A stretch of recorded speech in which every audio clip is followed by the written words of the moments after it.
The 2021 West Australian Architecture Awards are proudly supported by BlueScope, Dulux, Brickworks, Lysart, Fielders, Bondor, Bosch, Built Environment Channel, NBS, Plant Cover, Architecture Media, as well as Ostim, FMC Homeguard, Laminex, Living Edge, Midland Brick, Mondo Luce, and Rondo.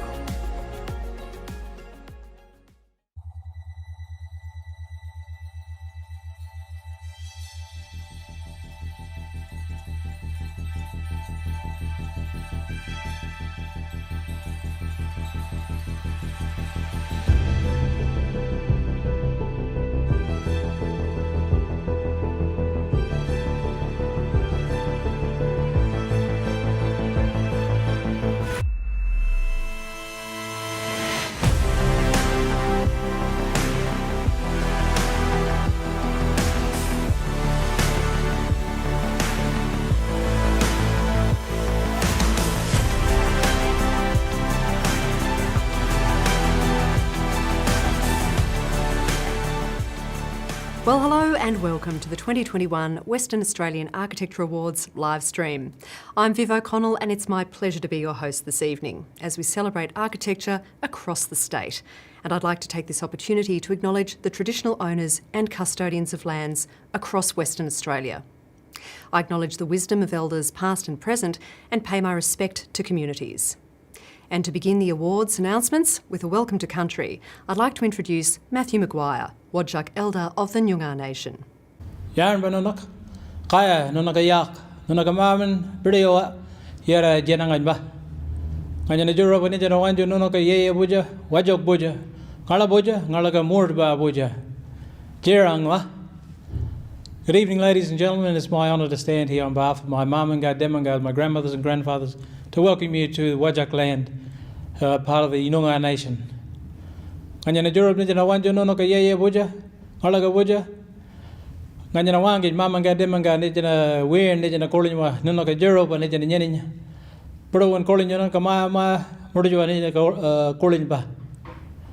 I ask my old people's spirits come here part of this evening today that you have a wonderful evening here, a safe evening, and just as importantly, a safe journeys home to your own homes later on.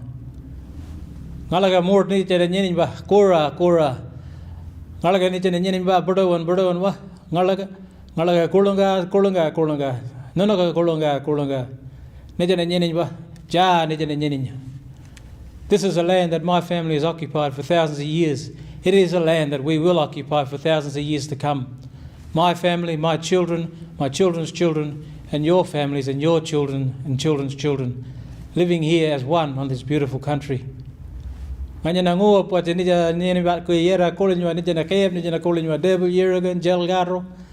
Swan River and the Canning River is how I like to explain our belonging to this country, is how our blood runs through this country, carried to all the smaller areas and the smaller waterways.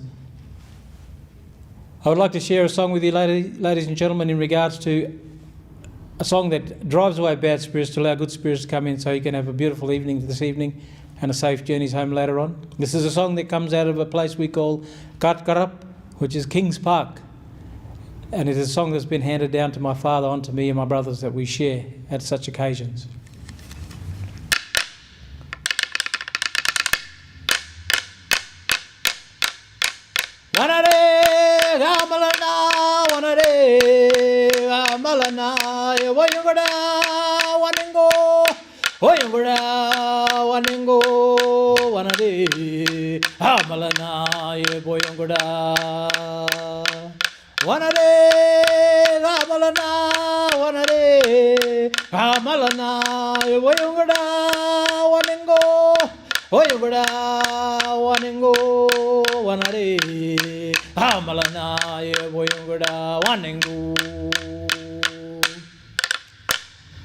Thank you, ladies and gentlemen. In our language, we don't have a word for goodbye, so what we say is when we see one another again, we'll talk again then. So thank you, have a wonderful evening and God bless. Thank you, Matthew. Well, if you joined us for last year's live stream, you'll have an idea of what tonight is all about. We have 86 nominees across 12 main awards categories, the Enduring Architecture Award and, of course, the highest honour of the evening, the George Temple Poole Award, to announce tonight. And we are, of course, coming to you live tonight. I'm looking forward to catching up with the winners of the named awards in each of the categories and the recipients of some of the prizes as well. So, if you're an entrant and if you've given us your Skype details, please listen out for our call. It's always great to have a chat. And while WA Chapter President Peter Hobbs wasn't available to chat tonight, I was able to catch up with him just a little earlier. Well, Peter, thank you so much for joining us this evening. Well, thank you. Thank you for coming along this evening. Myself. You are, of course, the President of the WA Chapter of the Institute of Architects. Do you have a message for the members who are watching this evening?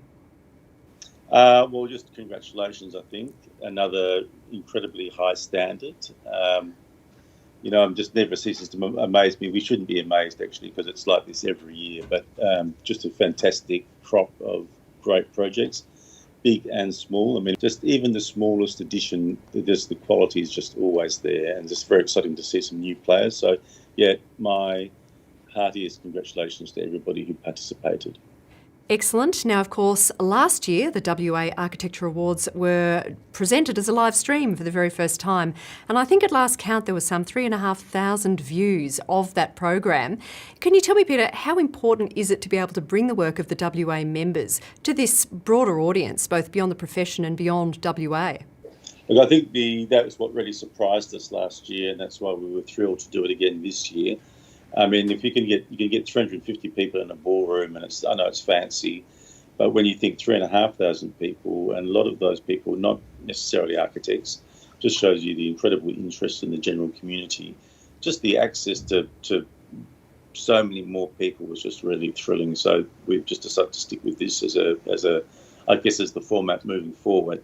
Doesn't mean that we won't have a great party sometime, and we've got that organised for the 9th of July. And picking up on that theme, Peter, of the party, what can you tell us about what's in store for the WA members at that event? Well, it's going to be very pared back. There's not going to be too many speeches. Won't have to listen to us waffling. And then I think there's going to be a lot of dancing. Fantastic. Sounds pretty good. And to wrap up, Peter, before I let you go, is there anything else that you'd like to say? Well, I think we all know that we came out of a difficult year last year, and I think it's been an incredible snapback. But I think we just proved that we were just incredibly resilient last year, and we were able to problem solve our way through what was quite difficult financial and social situations. The changes that we've made in terms of the way we work and the way we sort of communicate has just really transformed what we do. Never waste a good crisis. I think we've come out of this in a better place than you could have expected. So well done to everybody. Well, thank you so much for making the time today. Great to be able to have a quick chat once again, and I hope you enjoy the rest of the night. Thank you. Thank you very much. Thanks, Peter. And we'll begin the announcements with two important presentations to individuals. The first is the WA Architect Registration Board Award, and it's my pleasure to hand over to the board chair, Isla McRobbie, to announce this year's winner. As Chair of the Architects Board, I am delighted to be part of the Institute's awards ceremony and to announce the winner of the 2021 Board Award. The objective of the Board Award is to recognise special endeavours outside of those considered to be normal business activities of an architect, which often go unrecognised. The 2021 recipient has been a prolific contributor to the profession, including as a member of many architecture school accreditation panels, as an APE examiner, and as a driving force behind the revision of the National Standard of Competency for Architects, and as a very worthy winner. It gives me great pleasure to present the 2021 Board Award to Dr. Kate Hislop. Well done. Thank you. Thank you, Isla, and to Registrar Lisa Edwards and members of the Architects Board for your support, and especially to those who nominated me for this award. It has come as a huge surprise to be considered for this honour, and I'm humbled and delighted to join the esteemed company of winners who precede me.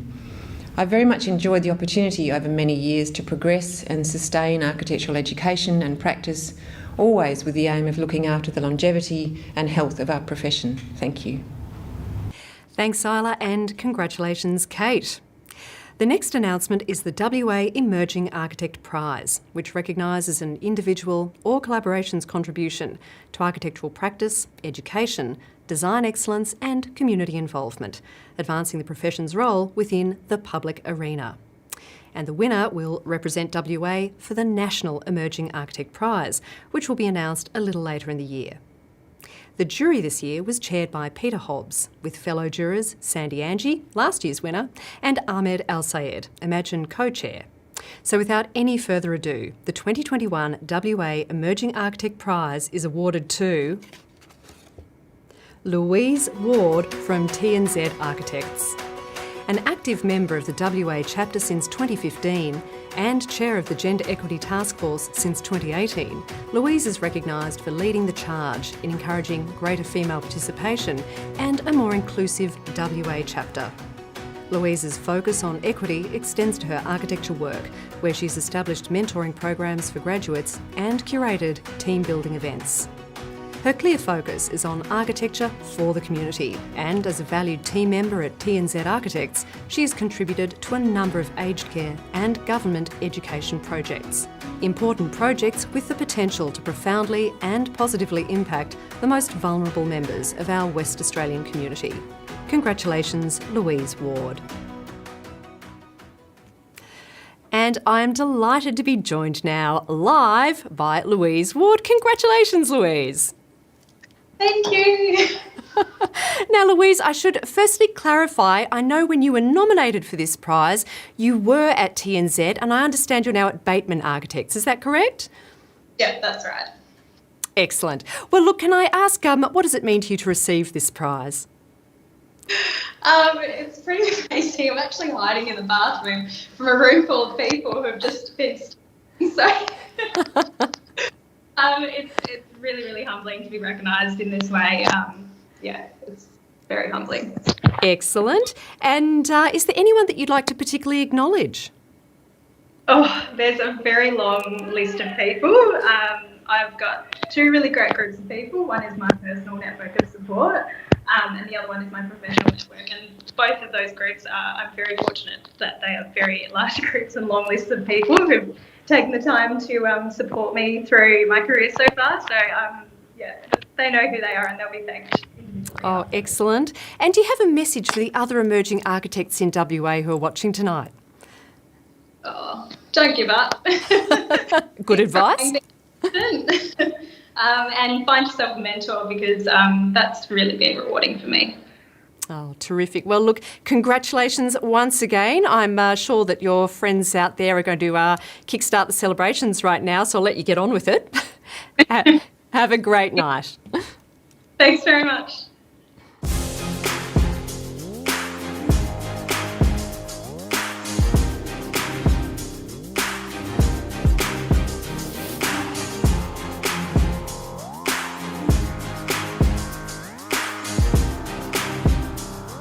Thanks, Woods Baggett, the WA members, as always, raising the bar in the creative stakes with their shout-outs. Very nice work.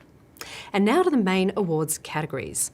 Each of the award and named award winners you see tonight will be considered by the national jury for a National Architecture Award announced later in the year. Now, an important note, if you receive a named award tonight, the highest honour in each category, and if you've given us your details, we'll be crossing to you for a live, quick acceptance speech. So please keep an eye out for the call, as we'd love to have a chat. Each of the awards categories has been assessed by a jury of peers who I'll introduce throughout the night, and their work was overseen by the WA Chair of Juries, John Taylor, who's sent through this message. Thanks, Viv, and hi everyone. The 2021 Architecture Awards have again been an incredibly well-run process, characterised by the great gifts of time and consideration from a fabulous team of architect and lay jurors. The reward to the jurors for their extensive commitment is, of course, the great pleasure and excitement imparted by reviewing newly created treasures of our built environment. The Institute staff who have organised the entries and administration of the awards have again responded to challenging conditions with great skill and patience. Across all the different categories, the entries this year were superb, displaying a diverse range of outstanding architecture, ranging from unique residential developments through to amazing public buildings. Our state, and indeed the nation, can now celebrate these exemplary works of architectural excellence. Congratulations to all the entrants tonight, and thank you. Thanks, John. The first category is Enduring Architecture, which celebrates buildings of outstanding merit that continue to be important as high-quality works of architecture. The jurors for the 2021 award included Bruce Callow, Kelly Rippingale and Nerida Mordout. And they have awarded the Richard Roach Jewell Award for Enduring Architecture to Town of Northam Council Officers, Former and Library by Ivan Ivanov. Set back from Fitzgerald Street, the connected two-storey buildings are fine sculptural examples of late 20th century design.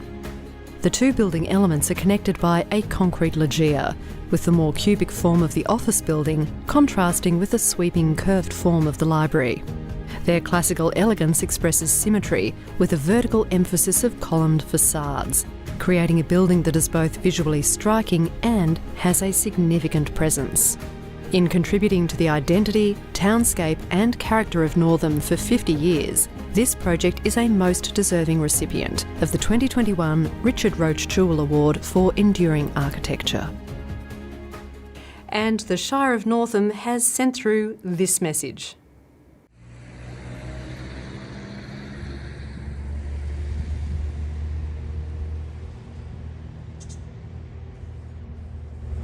Hi, thank you very much for recognising our wonderful Ivanov buildings in the Enduring Architecture Awards.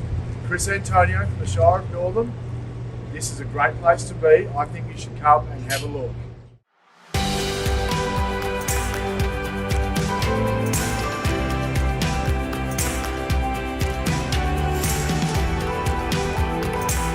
The next two categories are Heritage Architecture and Small Project Architecture. Let's take a look at the nominees in both these categories.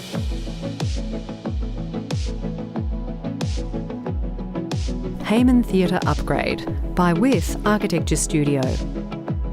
Auction HQ by Fratelli Group. Farmers Home Hotel, Northam by Space Agency Architects. His Majesty's Theatre Front of House Refurbishment by Taylor Robinson Cheney Broderick. Manning Buildings by Maya Sherkor Architects. Strawberry Hill Barmup Visitor Orientation Hub by PTX Architects. WA Museum Bullabardip by Hassel and OMA. And Waters Hotel and Emily Taylor by Matthew Crawford Architects.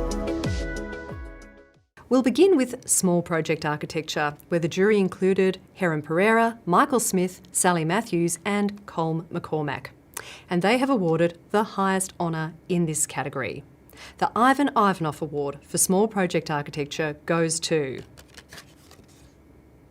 Hayman Theatre Upgrade by With Architecture Studio.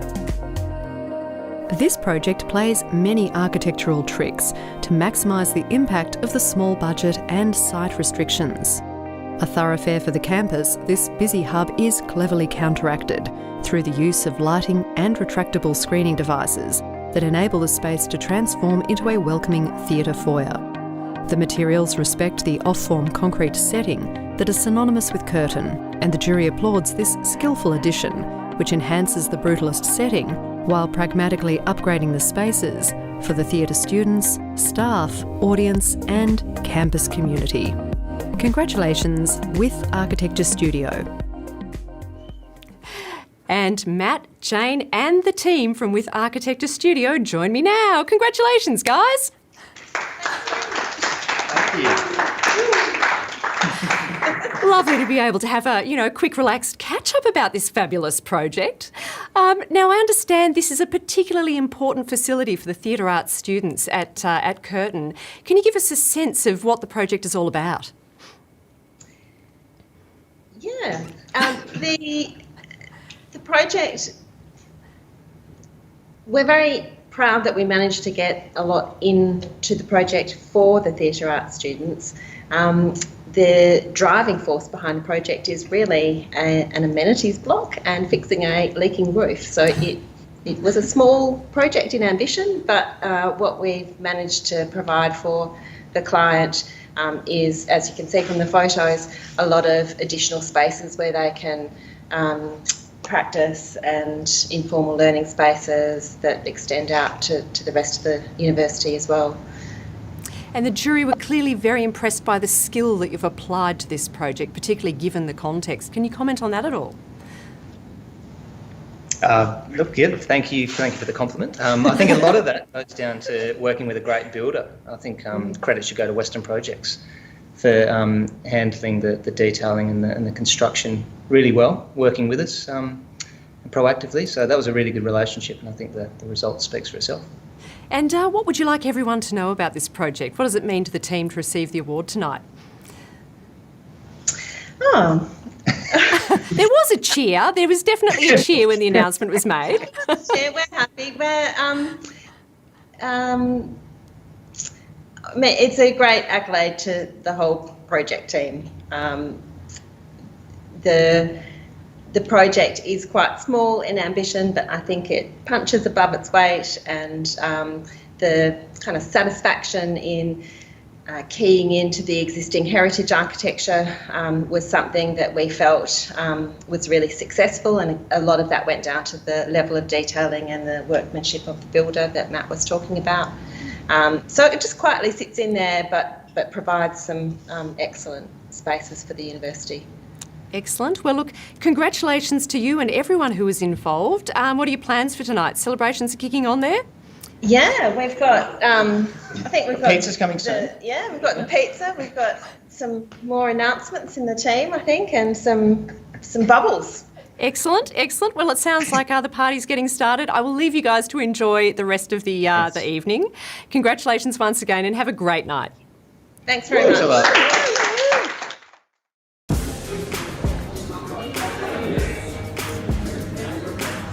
Cameron Nickel, and this is the West Australian Architecture Awards.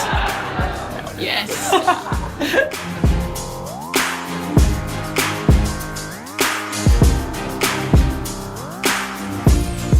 Thanks, Cameron Chisholm-Nickel. Can't help but wonder what your plans were for the flash mob dance, though.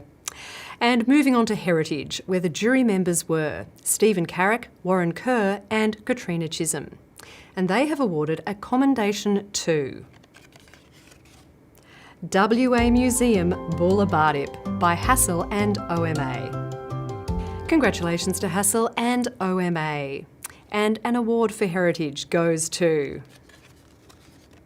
Strawberry Hill Barmup Visitor Orientation Hub Albany by PTX Architects.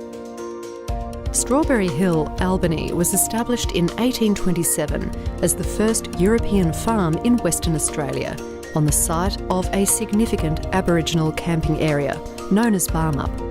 The architects have successfully designed a new structure within a heritage context, enhancing the visitor and volunteer experience through the quality of the architecture. Congratulations, PTX Architects. An award for heritage also goes to Waters Hotel and Emily Taylor by Matthew Crawford Architects. The jury commends the research, attention to detail and the design innovation exhibited in the conversion of a row of 6 Waters cottages located in Henderson Street, Fremantle, into a hotel and a 450-person bar and restaurant. This project demonstrates what can be achieved when architectural innovation and heritage expertise are combined with a rigorous design philosophy and diligent research into the history of place. Congratulations, Matthew Crawford Architects. And the Margaret Pitt Morrison Award for Heritage goes to Farmers Home Hotel, Northam by Space Agency Architects. Farmers Home Hotel has been a landmark of the Northam town centre since the 1860s. Its transformation from a modest wayside inn through to a thriving Federation-era hotel, and more recently into a boutique hotel, reflects the waxing and waning fortunes of an important regional centre in WA. demonstrating exemplary architectural creativity and the great benefits of a robust collaboration with an engaged client, the success of this project lies within the considerable design integrity. Restrained simplicity and skillful exploitation of interpretive themes offer an incitement to experience the historic narratives embedded in the place and the wider region. Congratulations, Space Agency Architects. And I'm joined now by Dimity Walker from Space Agency. Hey Dimity, how's it going? Hi, great, thanks. I think you are. It's kind of weird having the 20-second delay, isn't it? Did you know what you'd won when we put the call through? No, because we had some technical issues. We're in a basement in Fremantle and we actually are largely cut off from the outside world. Well, look, what better place to be cut off from the outside world than Fremantle, I say. But anyway, now, congratulations to you and the team on receiving this prestigious award. What a fantastic project. And I don't know if you heard Councillor Chris Antonio say everyone should go to Northam. This certainly looks like another reason to do that. Yeah, Northam looks like a hot place to be right now. Sure does, sure does. Now, you guys are no strangers to adaptive reuse projects. Obviously, you've won national awards on that scale as well. Can I ask what you love about this kind of architecture? Well, what we really enjoy about it is the idea of taking things from the past into the future and being able to give places that have existed in one type of lifestyle and lifetime into a whole new lease on life and be able to go on. And I think that idea of a building that has a really long life is really sustainable and also part of that sort of cultural continuity of buildings that stay in use for a really long period of time. We really like that. And with this particular project, I understand, and I could be wrong, it was in a pretty rough and ready state when you took on the project. Is that right?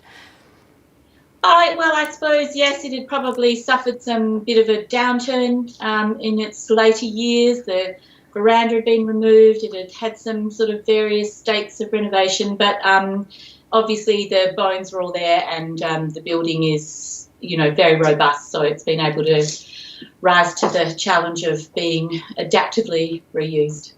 And the jury did make special mention of the relationship you had and the collaboration with the client on this project. Can you tell us a bit about that? Yeah, I'd say that we really appreciate the opportunity to work with our client who's got such an ambitious vision, and the collaborative approach of working with him and the building team, as well as our own team at Space Agency, has been a really great process of creating an outcome with lots of input from all those parties, really productive and successful. Oh, fantastic. Well, congratulations to you and the entire team at Space Agency. What a fantastic project. If I let you go now, you'll be able to watch the end of your acceptance speech on the screen behind you. How's that for a spin out? Look, all the best to you and the team and have a great night. Thanks a lot.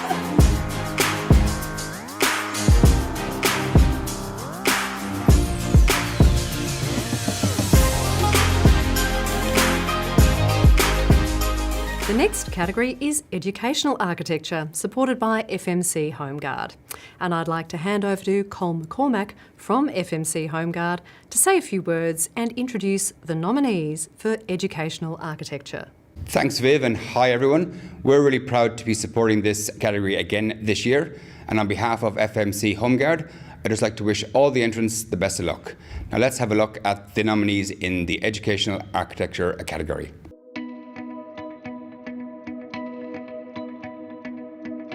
Belridge Senior College Performing Arts Centre by Iredale Pedersen Hook Architects. Bilya Marley by Kerry Hill Architects. Kareen Senior High School Additions by With Architecture Studio. Curtin Design and Art Precinct by Gresley Abbas. Eton Community College New Science Building by Site Architecture Studio. E-Zone UWA by Hassel. Margaret River Senior High School Major Additions by With Architecture Studio. Scotch College Mathematics and Commerce Building by Taylor Robinson, Cheney Broderick. And and St Mary's Anglican Girls' School Music and Dance by Christo Design Group. A great range of entrants, and the jury wishes to acknowledge that all the projects entered in the education category were of a very high standard, which is fantastic for students, teachers and education in WA. So now to the announcements. The jury have awarded a commendation for educational architecture to Eton Community College New Science Building by Site Architecture Studio. Congratulations to Site Architecture Studio. And a commendation is also awarded to Scotch College Mathematics and Commerce Building by Taylor Robinson, Cheney Broderick. Congratulations to the team. And an award for educational architecture goes to Margaret River Senior High School Major Additions by With Architecture Studio. The substantial additions to the existing school site bring a new order to the existing campus, setting up an intrinsic structure for a future second stage and giving the school a renewed civic presence. Artwork is built into the fabric through a collaboration with artist John Tarry, and a striking stair element repeats through the project, establishing the upper level of what is now a significant educational campus. Congratulations to the team at With Architecture Studio. And the highest honour in this category, the Hilson Beasley Award for Educational Architecture, goes to E-Zone UWA by Hassel. Developing from a strong designer-client relationship, the architects were able to push the brief and create a memorable and beautiful building, an outstanding example of a student-first educational tool. This project is not only welcoming and flexible to the students it greets, but strives in every direction to celebrate and detail the engineering and mathematical science department it serves. From the pedestrian street, the shopfront-like laboratories, to the oversized learning steps, which, in combination with smaller study nooks, provide a never-ending supply of locations for students to study, collaborate, work, experiment, or simply just socialise. The jury describes the E-Zone building as a joy to inhabit. Congratulations, Hassel. And I am joined now by David Gulland from Hassel. Congratulations, David. How nice to see you. Thank you very much. Nice to see you. Congratulations. Now, I understand transformation was a key part of the university's brief for this project.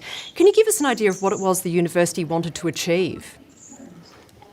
I think the university really keen on getting more engagement between people, basically, at the end of the day, and particularly with the students and between students and industry and lecturers and researchers and academics, really all about blurring the boundaries, basically.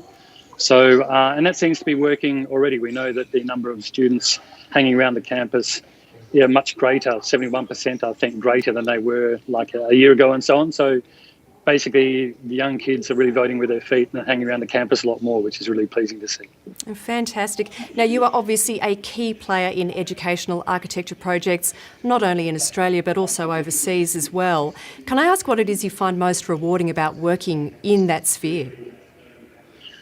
I think it's the diversity of the project types. There's so many different sorts of buildings and so many different types of relationships which come into play with the different education projects. But certainly this particular one has been probably one of the best that I've certainly been involved in terms of the linking between people, students and deep research as well. And is there anyone you'd particularly like to acknowledge or give a shout out to? Look, all great projects really come from a great client, and so some of the guys who are down here in this kind of an area are fantastic clients, really aspirational and really ready to talk with us about trying something which is a bit different and a little bit challenging for a lot of clients, particularly in the tertiary sector. So that and the people we worked with across all disciplines, extraordinary team of people who made it all happen. Well, look, congratulations to you, the Hassel team and everyone involved, David. It's been great to have a quick chat. I'll let you get back to the celebrations now, and I hope you have a great night. Thank you very much. Cheers.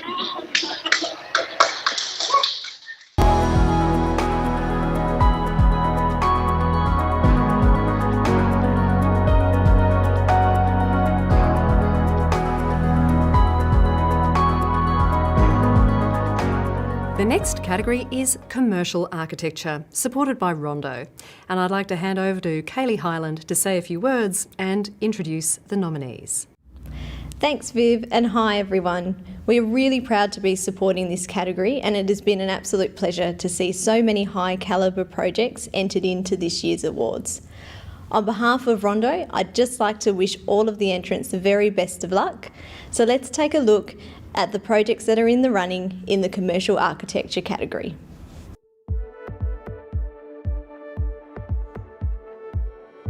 Anzac House 3 by McCormack Architects.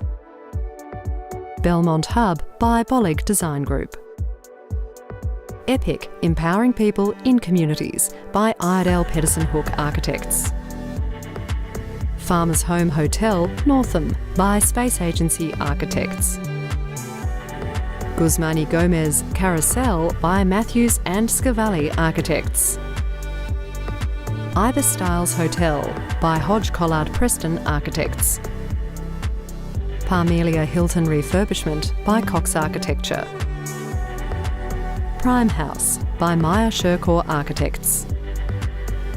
Roland Perth by AH Architecture. Samphire Rottnest by Christo Design Group. Shelter by Paul Burnham Architect. The Alexander Buildings by Taylor Robinson, Cheney Broderick. And Waters Hotel and Emily Taylor by Matthew Crawford Architects. And the jury for Commercial Architecture was chaired by Marco Fitino, and he was joined in the deliberations by Ben Braham, Louise Ward and Kaylee Hyland. And they have awarded a commendation for Commercial Architecture to Roland Perth by AH Architecture. Congratulations to the team.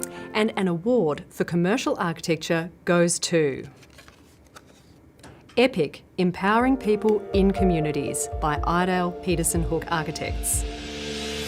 The architect's long-standing relationship with and deep understanding of the site and context, their interpretation of the client brief and genuine attempt at engaging with the end users has ensured that this project generously contributes to the community of Karratha.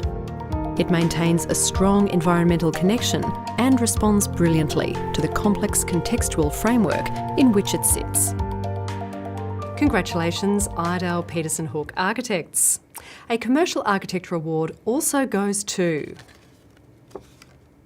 Shelter by Paul Burnham Architect. The hugely enthusiastic team working on the shelter has collaboratively delivered one of the largest and most patronised beer production and hospitality venues in the southwest.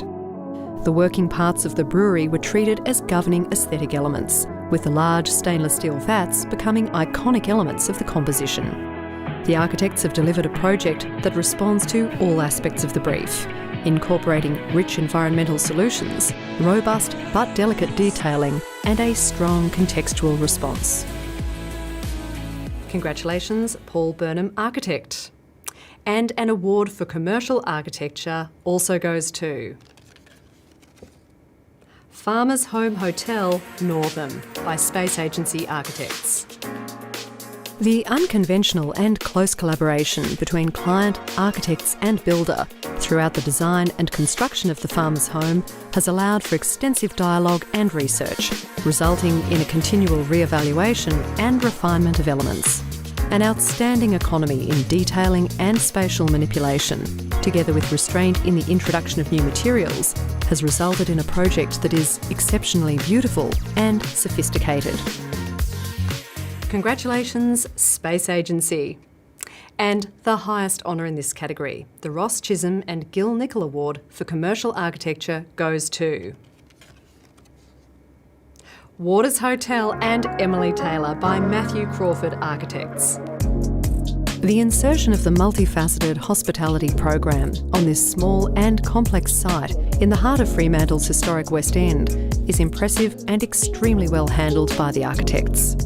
Of further consideration is the approach to the heritage component of the Waters cottages, ingeniously converting the rudimentary 19th century workers' houses into small but luxurious boutique accommodation units. The public-private interface is exceptionally executed, skillfully integrating elements such as the cafe bar on the street and an operable dividing wall, both of which connect and separate the two distinct realms. Congratulations once again, Matthew Crawford Architects. And Matthew Crawford and Jake Jethan join me now. Congratulations. Thank you. Thank you. Woohoo. Now, Very much so. Yeah, that's a thrill. Excellent. Well, great that you could join us. Now, look, the jury have commented, obviously, on the complexity of the site for this particular project. Can you paint a bit of a picture for us on what it was like to work on this? Yeah, absolutely. Really challenging from the start, the notion of taking a nationally listed building like that and placing something so different in the form of the restaurant and the bar and restaurant at the rear of it was always going to be a challenge, but a really fabulous outcome that benefits both, because you get the gravitas of the heritage building in front linked to the sort of modern, the more modern sort of function out in the rear, which then enlivens the whole place. Yeah, really, really rewarding project. Fantastic. And is there anyone that you would like to acknowledge, any collaborators who worked with you on this? Yeah, well, it's been a long time coming. Again, a nationally listed on the heritage listing nationally. And so a long time coming, but owner Pat Prendiville was fundamental to the whole thing. General Manager Tim Buckton for the hotel. Heritage Phil Griffiths, of course, was instrumental. Builder McCorkles, they get a big shout out. Tough site, tough working in those conditions. The whole team at MCA, Jake, Chelsea, Rosie, Michael, photographer Dion Robson did a great job of capturing it all. Style and Graphics Studio Field and Furniture Mobilia. And then a shout out to the artwork from Tessa McKay. She also did some wonderful portraits, the mural inside the restaurant, but portraits of women imagined from that time, from 1851 when the Waters cottages were built, and they give a real meaning to that place inside the rooms. Yeah, they're absolutely stunning. It was a pleasure to watch the citation and see those. Is there anything you'd like us to know in addition to that about this project? Oh, just it was a wonderful opportunity to work on such old buildings, really interesting, 1851. And so beautiful proportions, a wonderful opportunity, Fremantle, in the heart of Fremantle, really good. Again, on the back of the Fremantle markets, and just to create such a nice hub, lively hub. It's been really well received by the public, which is rewarding as well, and a great restaurant. And I recommend everyone to go there and try some of that beautiful food down there. Well, it's a Friday night, so I know what everyone's plans should be for this weekend. Yeah, exactly. A little plug for the restaurant, the retailer. Yeah. Nice.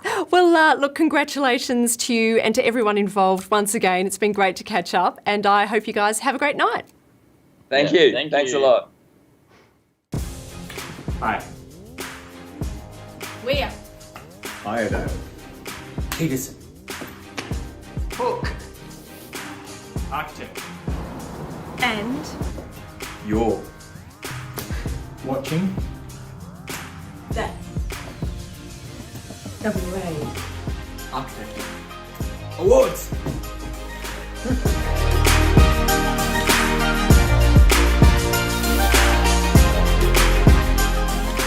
Thanks, Iredale Peterson Hook, for that very well choreographed shout out. And now to residential architecture, multiple housing. Let's take a look at the 8 nominees in this category.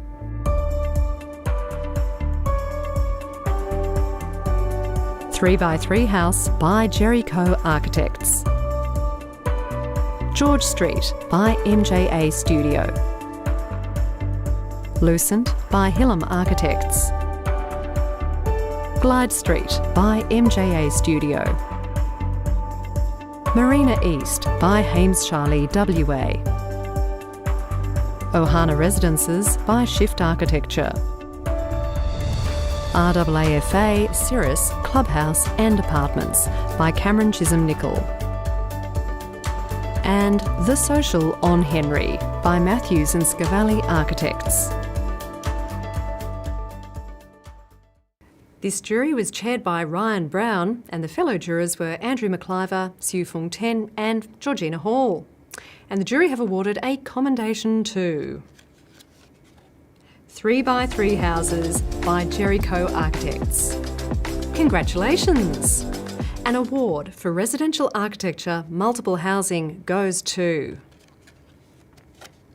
The Social on Henry by Matthews and Scavalli Architects. Behind a stunning gold operable screen facade, intricately detailed with artwork by local artist Eveline Kotai, Social on Henry delivers 23 well-designed apartments and a small tenancy, with a mansard roof cleverly disguising the building bulk.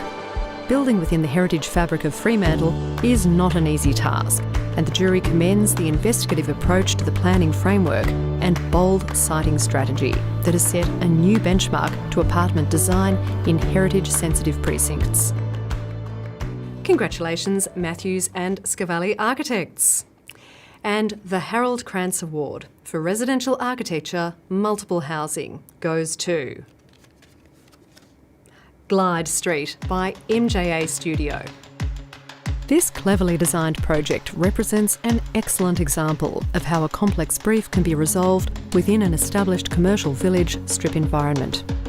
The quality over quantity approach taken by the development has resulted in a building that gives back much to the community, providing a rich and integrated apartment living experience for the residents. Massing has been sensitively split into two primary building components, while semi-open walkways lead to individual apartments, opening out to the Norfolk Island Pine horizon of Cottesloe and the ocean beyond. The jury were unanimous in their view that this project is a fine example of the fundamental principles critical for good quality urban infill. Congratulations, MJA Studio. And Jimmy Thompson and the team join me now. Hi, guys. Hey, babe. Good to see you. Yeah, nice to see you. You know, I saw your name on the list and I was like, oh, it's Jimmy again in the same category, another named award. Can't believe it's a year. How are you guys going there? Very well. Very Excellent. well tonight. Good, good. Yeah, well, I heard the cheer when the announcement was made, so congratulations. Now, as the jury pointed out, urban infill, often a very tricky proposition. What do you think made this project such a success from the practice's point of view? Look, like Perth's a really low-density city, and we all have a really inherent responsibility to prove to the wider public that infill can be done well and that it can be an asset to the community. So that's something that we're really proud of what we did. We had an amazing client, Reece, who's here with us tonight, and he thankfully chose us out of the competition that he ran for it, and he really drove us to really set a benchmark for that area of Blossom Park, which had just been rezoned around a train station. Wanted to make sure that that first cab off the rank really set a good standard for others to follow, and he really led us and pushed us hard to create the best possible living environments for future residents, but also for the streets. So we're able to get rid of a crossover, get a whole bunch of new mature trees in, build a parklet, get continuous commercial frontage, but also get a really sculptural building which can sort of change the public's perception around what multi-residential buildings can be in Perth and in infill.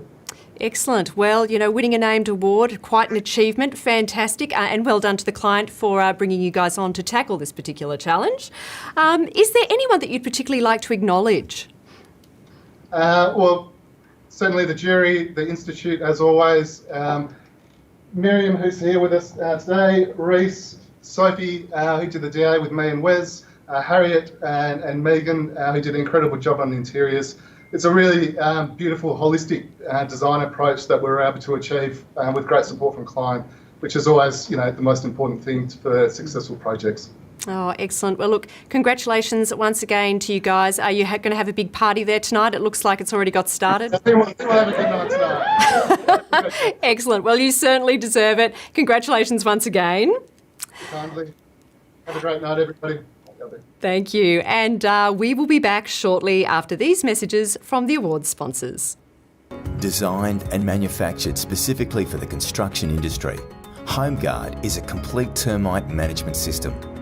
A range of products that effectively combine to create a dual and scientifically proven physical and chemical barrier to repel and kill subterranean termites. All HomeGuard products are manufactured in Australia from polyethylene that has been impregnated with FMC's leading liquid subterranean termite termiticide, Biflex. When specifying Rondo products, you have access to expert design advice from our own technical sales and professional engineers. Our team of engineers are all fully qualified and experienced in cold-formed steel design, as well as Australian and international standards. This includes seismic, acoustic and fire-rated design, external walls and soffit framing, walls and ceilings subject to internal pressures. Our website also provides specification templates, white papers and CAD files to download, or submit technical inquiries and register to CPD presentations. That's why we're behind the best buildings.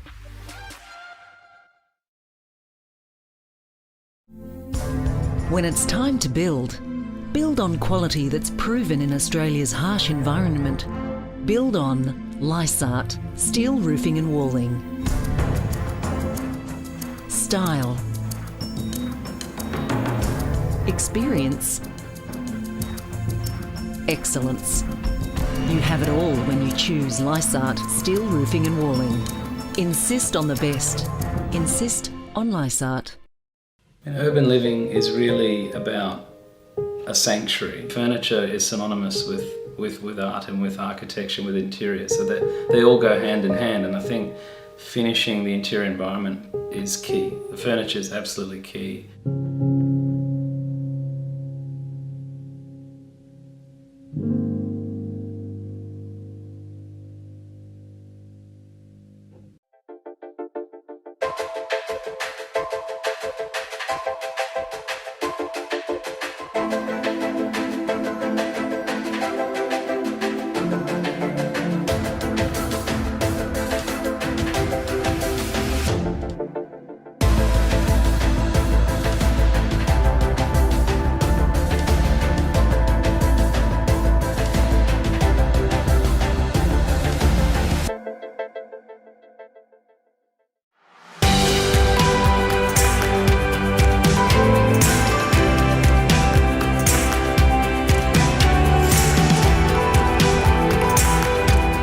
Welcome back, and moving on to urban design, supported by Midland Brick. And it's my pleasure to hand over to Clive Bergamaschi to introduce the nominees in this category. Hi, my name's Clive Bergamaschi. It's time for the urban design category, proudly sponsored by Midland Brick. Good luck to all the entrants. Now let's take a look at the nominees.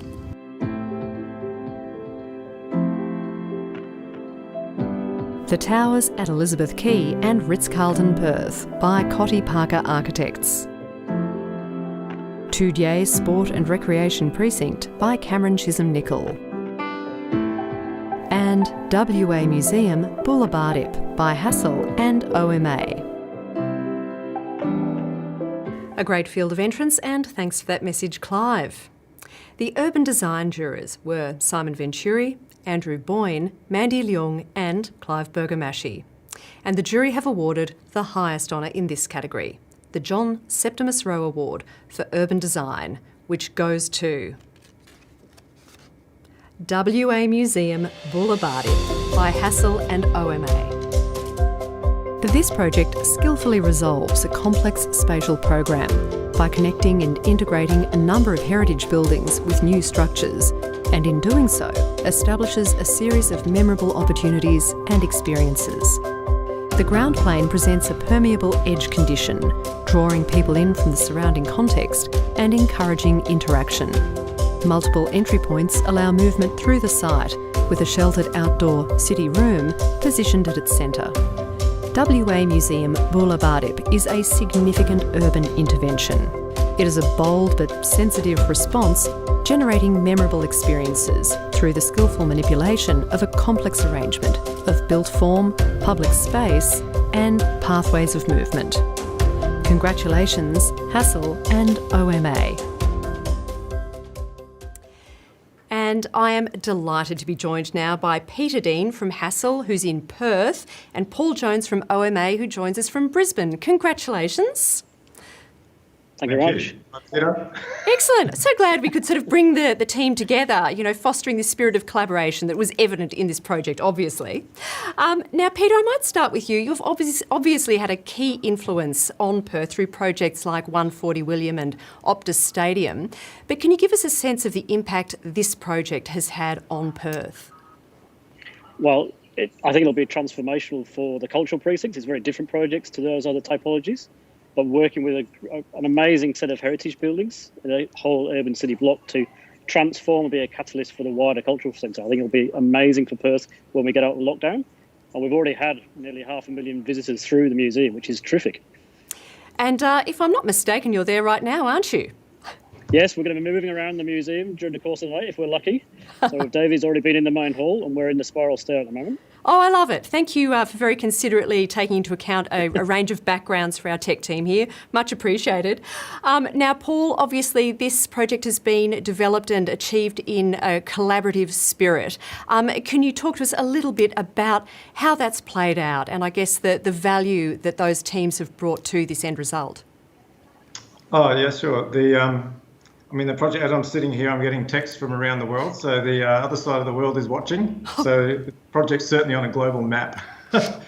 So congratulations to the full team. And in collaboration, we all work together right from the outset, from the design competition and through the project, through the implementation of all the phases. So very collaborative in that way, and it's all about being together. So it's only by chance that we can't be together, but it's nice to be there. Well, I'm glad that we could at least bring you together, through Skype and through the virtual presentation of the awards. Would either of you like to add anything else before I let you go and enjoy your various celebrations? Oh, look, I think it's worth acknowledging the stakeholders that really played a major part in delivering the urban design outcome. Of course, the project takes up a city block, but there's certainly acknowledgement of traditional owners and the outcome, and we get to enjoy that beautiful West Australian or Perth weather in the way the city's room configured. So what a great asset for the city. Excellent. Oh, well, look, congratulations to you both and to everyone involved in this extraordinary project. And I do hope you enjoy the rest of your night. Thank you. Thank you.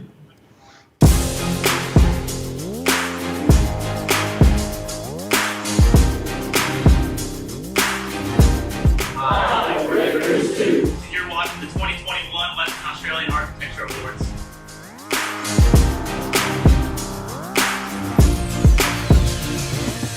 Thanks to the team at Christou Design Group. The next category is Sustainable Architecture, supported by Living Edge, and Eugene Hooks has sent through this message. Thanks, Viv. It's great to be here again in 2021. Through this engagement, I've been encouraged by the industry's output, pushing the bar higher for more holistic sustainability outcomes. We at Living Edge have achieved a massive milestone in our own journey. Our workplace here in WA has achieved WELL certification to a platinum standard. Now, let's take a look at the shortlisted projects for sustainable architecture.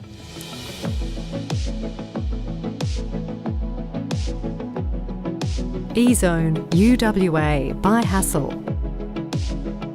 Emmanuel Community House by Lanigan Architects. WA Museum Boulevardiep by Hassel and OMA. And McDonald Roadhouse by Philip Steskel Architecture.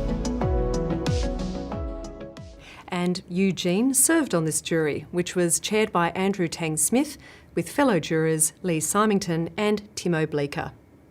And the jury have given an award for sustainable architecture to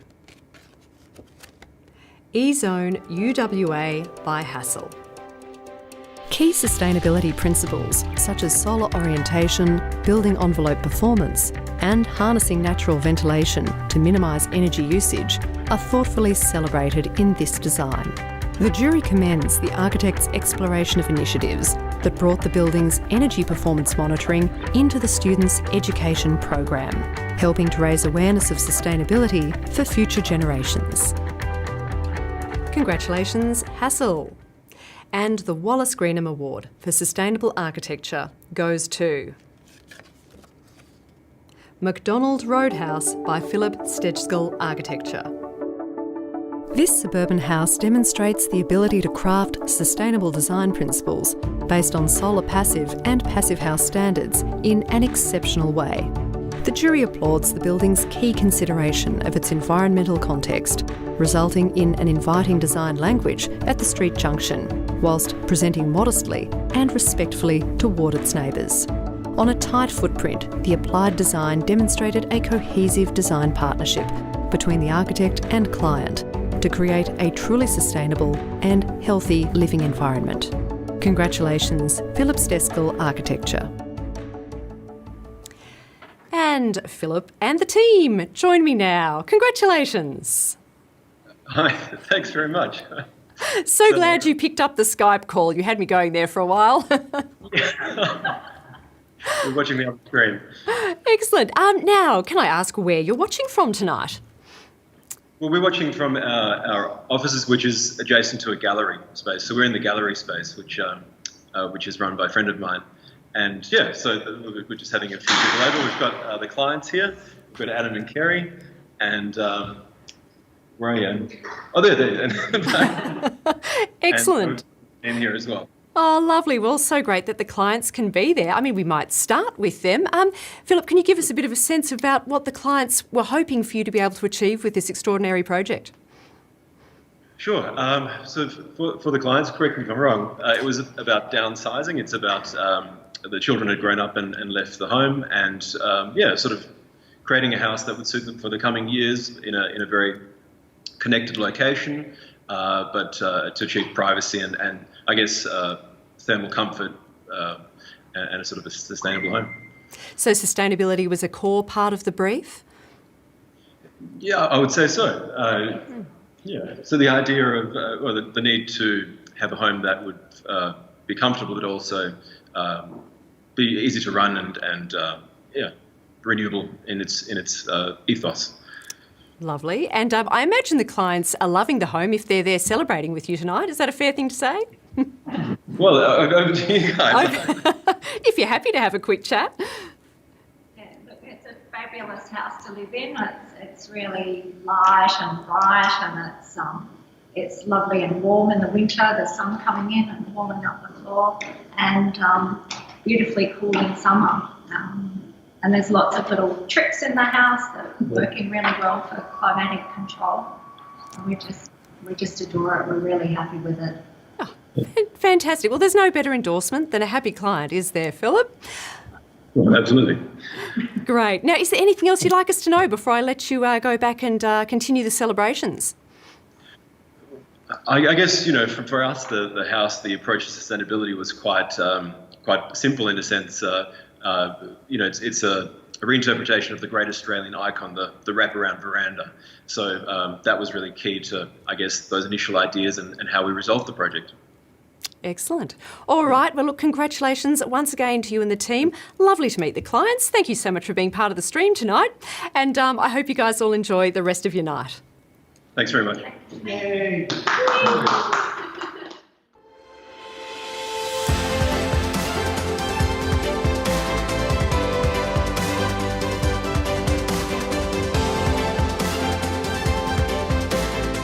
The next category is residential architecture, alterations and additions. Let's take a look at the nominees in this category.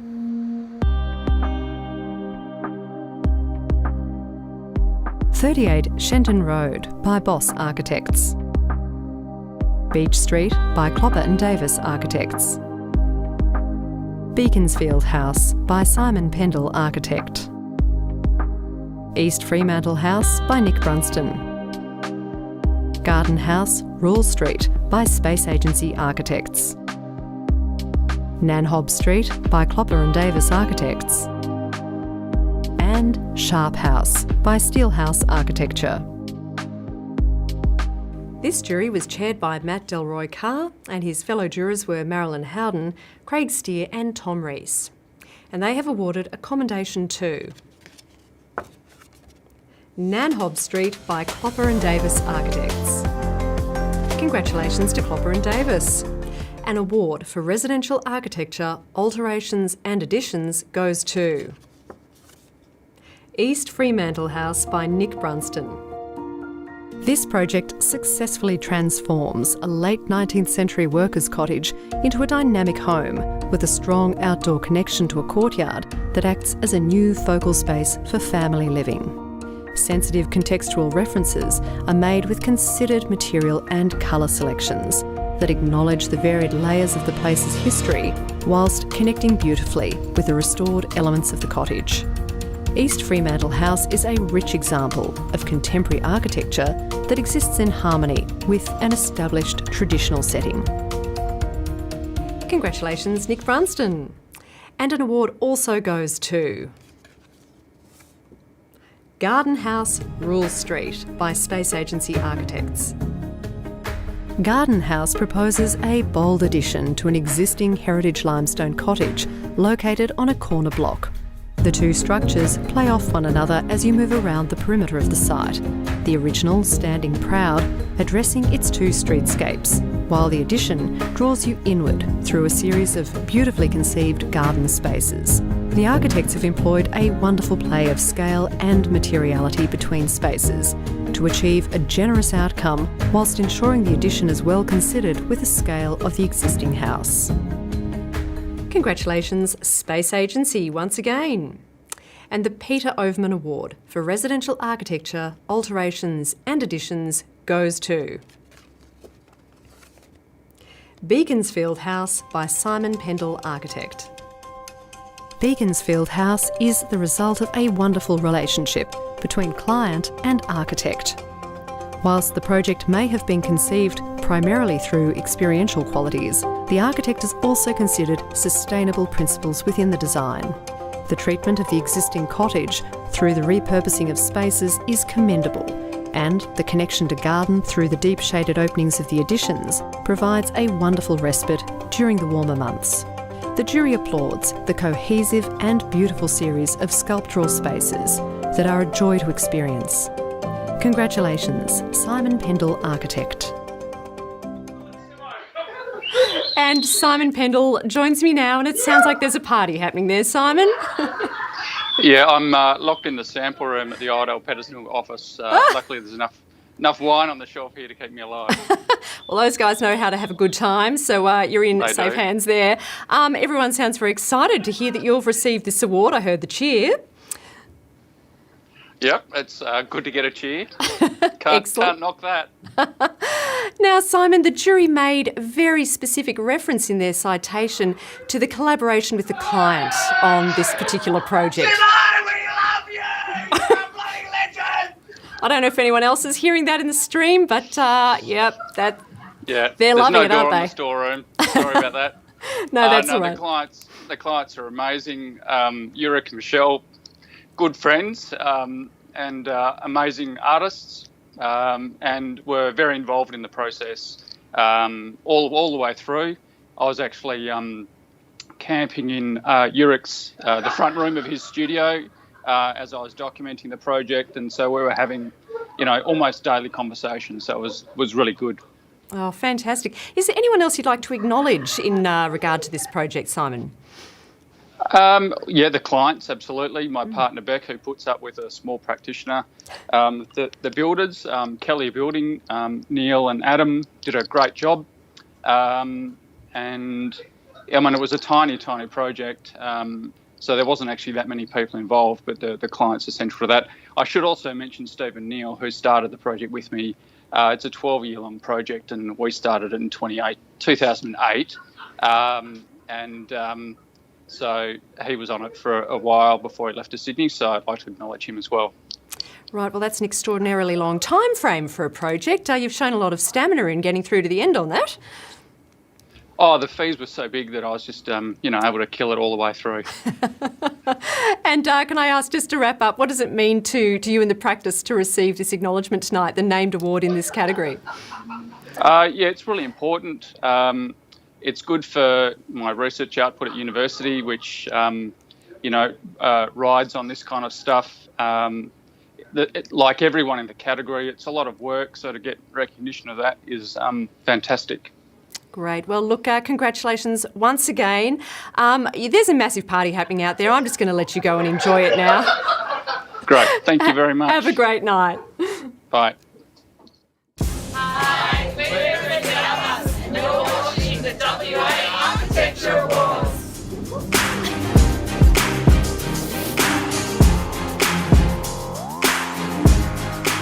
Thanks for that shout out, Gresley Abbas. The next category is interior architecture, supported by Laminex, and I'd like to hand over to Katarina Sharp to say a few words and introduce the nominees. Buonasera, good evening. Congratulations to everyone in the architecture and design community for your unwavering commitment to excellence over the past 12 months. Here are the nominees in the interior architecture category.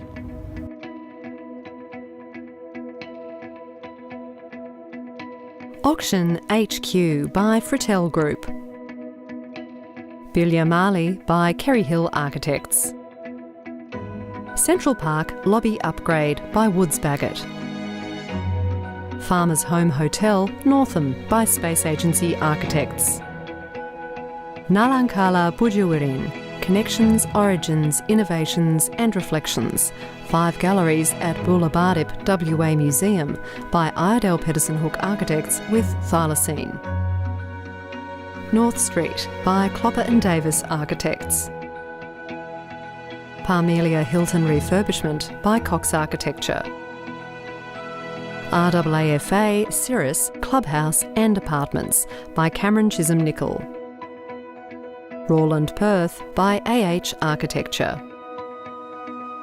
Samphire Rotnest by Christo Design Group. And WA Museum Boola Bardip by Hassel and OMA. Thanks, Katarina. The interior architecture jury included Cynthia Teng as chair, Neil Cowney, Justin Carrier and Katarina Sharp. And they have awarded a commendation for interior architecture to Central Park Lobby Upgrade by Woods Bagot. Congratulations, Woods Bagot. An award for interior architecture goes to Parmelia Hilton Refurbishment by Cox Architects. This transformation of the guest arrival experience has turned what was a claustrophobic and disconnected reception area into a delightful space that now provides visual and physical connectivity. The underlying narrative is informed by the Western Australian landscape, with the tones of selected finishes subtly traversing the journey from the coast in the west through to the desert in the east. Congratulations, Cox Architects. And the Julius Elisha Award for Interior Architecture goes to Bilya Marley, UWA by Kerry Hill Architect. The jury was impressed by the realisation of the Bilya Marley's underlying cultural narratives that formed the basis for the design of the building's interior. The design team engaged with cultural advisor and Nyungar elder Richard Wally OAM through the design process, where they were informed of and responded to the knowledge systems of Western Australia's Aboriginal people. The underlying concept for the design of the building was that of a swan's nest, a place of fertility, birth, parenting and teaching that offered a safe haven. The building's interior reflects clarity in the organisation of the internal spaces, and as the jury walked through the building, there was a constant feeling of being connected to place. Congratulations, Kerry Hill Architect. And Patrick Koski and the team join me now. Congratulations. Thank you very much. Yeah. Yes, thank you. There was the cheer when the announcement was made. You've got to give me something, people. Come on. Well, look, congratulations on receiving this award tonight. Now, I understand this building houses the university's School of Indigenous Studies. Can you give me a sense of what the university's brief was for this project? What were they hoping to have delivered here? Yeah, sure. There were two main parts to that brief. One was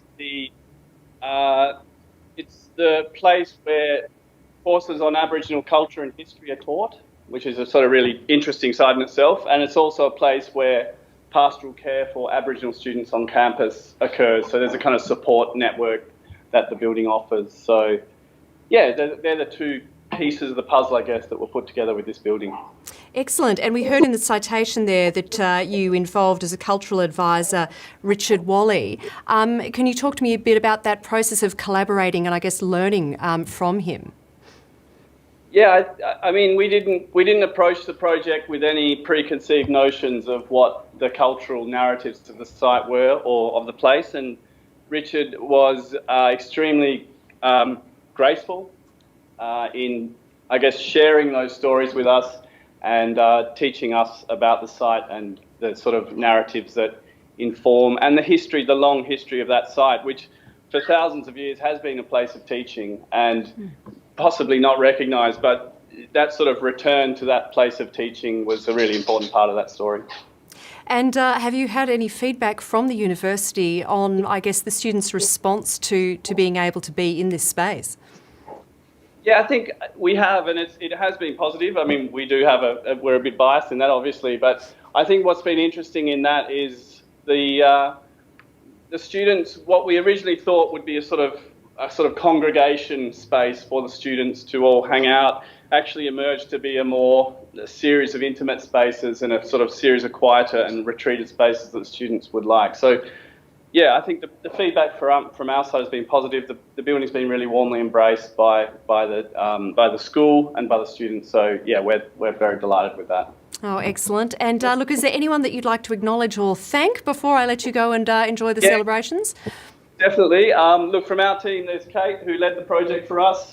She was fantastic in taking it through all the stages. Glenn in resolving a lot of the detail issues. My fellow director, Sean, who's here. Our whole office, who's here. And also client side, look, Professor Jill Milroy, I think she has advocated for this project for years on this campus. And it's been realised in this process, and it's through her energy and dedication I think this project's been realised. So, look, that's been fantastic, I think. And, look, she's a great client who is, both challenged us and supported us through the process, which I think is always essential to a successful building. So, yeah, I want to acknowledge her as well. Oh, hear.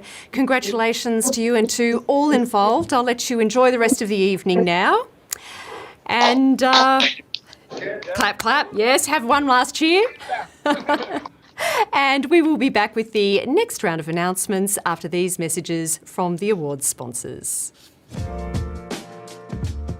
In our family kitchen, we were really looking at something that felt very Australian. So we were looking at the whitewash oak Laminex, which was a lovely kind of texture through it, not quite so flat.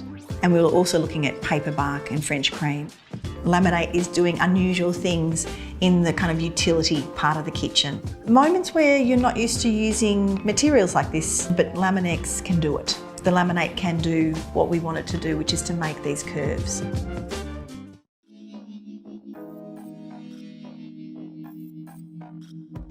Viewing lighting fixtures in a showroom can only take you so far as to appreciate the capabilities and features of a lighting product.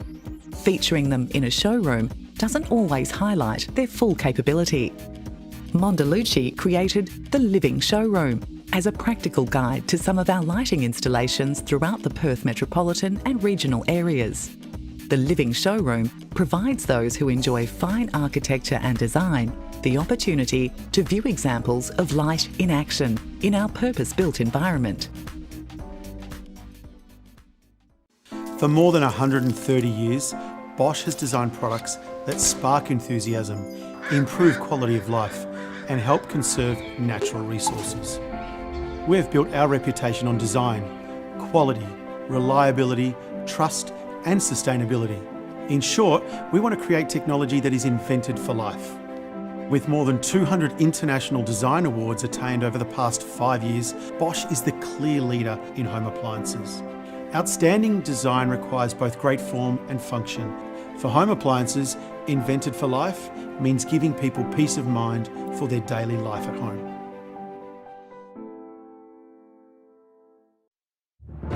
Field is made. Made for the contemporary. Made for imagination.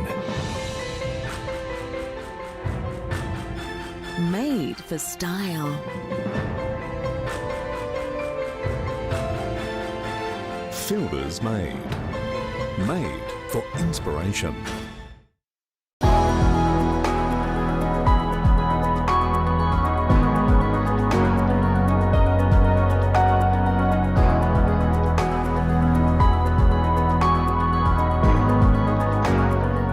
Moving on to residential architecture, houses new, supported by OzTim. And to introduce the projects entered in this category, I'd like to hand over to Mike Rowney. Hi Viv, and hi to everyone. OzTim is pleased to be able to work closely with local architects and support these awards where the most outstanding works are recognised. Best of luck to all entrants and congratulations to the eventual winner. And now, here are the nominations for Residential Architecture Houses New.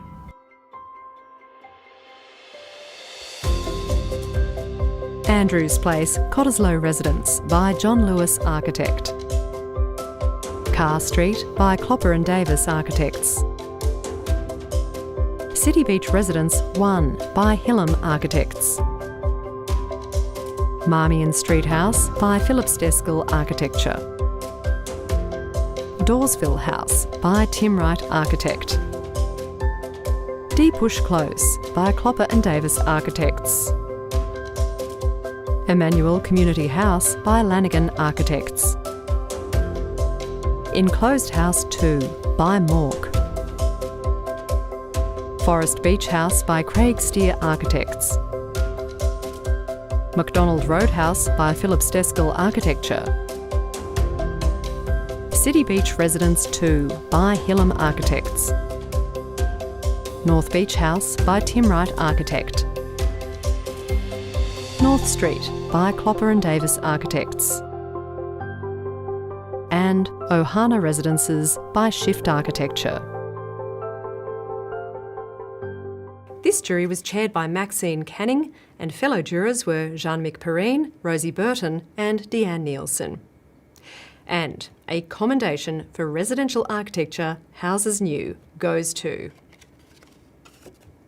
Carr Street by Clopper and Davis Architects. Congratulations once again to Clopper and Davis. An award for residential architecture, Houses New, goes to McDonald Roadhouse by Philip Stedgeskill Architecture.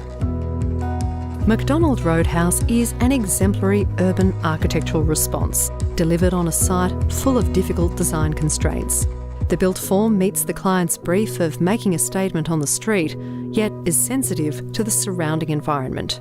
The result is a tranquil, visually stimulating house that is plainly beloved by the owner residents. Congratulations once again to Philip Stedgeskill Architecture. And the Marshall Clifton Award for Residential Architecture, Houses New, goes to Marmion Street House, also by Philip Stedgeskill Architecture. Conceived from the client's experience of meandering over the dunes to the surf, Marmion Street House evokes delight that this experience has been rendered into functional architecture. The finishes of greying timber, concrete, brick, stainless steel and ply are sparse and modest, yet functional and beautifully detailed. Thoughtful changes in the rhythm of materials are reminiscent of beach shacks and add to the home's coastal identity. The best ideals of the Australian lifestyle have been distilled into an engaging architectural form, resulting in an exceptional work of contemporary residential architecture. Congratulations once again to Philip Stedgeskill Architecture. And Philip and the team are back. Congratulations once again. Thanks so much. Is this a surprise? Well, it certainly is. I mean, having McDonald Road as well, that's quite something. So we've got the clients here for Marmion Road as well. We're having a bit of a party. We thought we'd... So well, if ever there was a night to have one, Philip, this is certainly it, isn't it, really? But yeah, Dan and Bill, and then Jules in the middle. They're the owners of the Marmion Street. And we've got the landscape architect here as well, Anji, who was integral to what we were able to achieve. I mean, the landscape and the architecture just works. They work together, and one doesn't exist without the other. So thank you, Anji. And I just also wanted to mention, which I didn't mention last time, the gallery that we're in is the Nistor Gallery in Melbourne. Ron Nistor is kind enough to let us sort of be here as well, occupy one corner. yeah. Excellent. Okay, well, that's that covered. Now, Philip, is there anything that you particularly like to say about this project? I mean, the jury were clearly impressed. They did note that connection between architecture and landscape.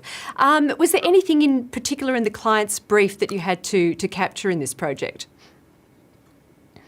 Well, I think, the discussions early on were about having a house that would feel like you're on holidays, but that would be their primary residence.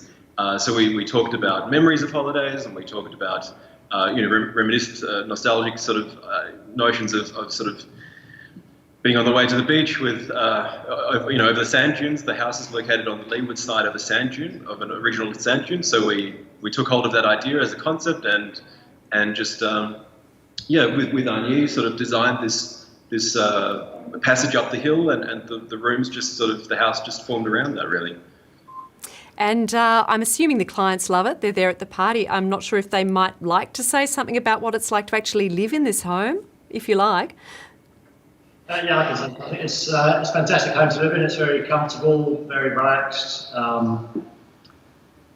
It's kind of like a beachside resort, I guess. Couldn't be happier. I think probably key was getting the landscape and the architecture done in conjunction. I think that was a big success.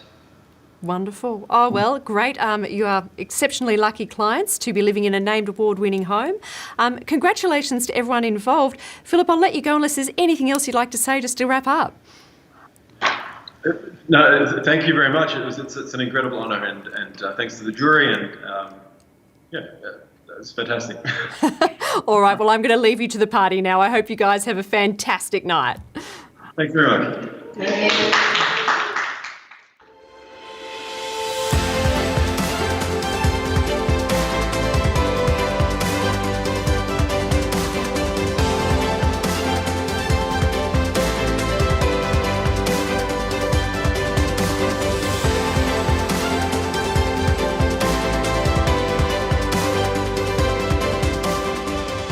Thanks, Hassel.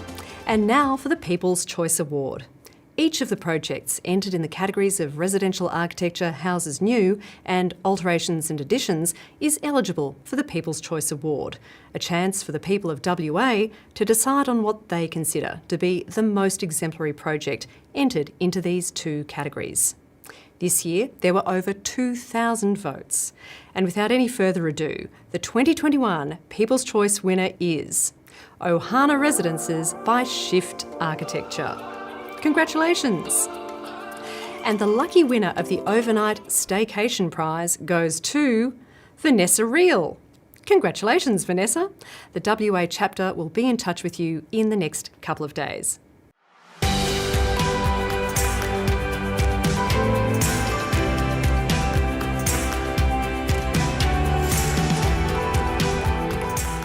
And now to public architecture, supported by the Institute's national corporate partner, Fielders. And we have this message from Adam Johnson-Kane.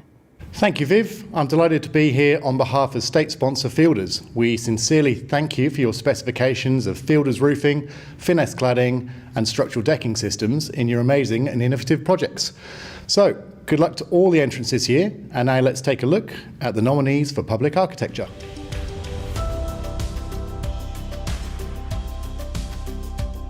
Carringal Green Health and Aged Care Community by Hassel.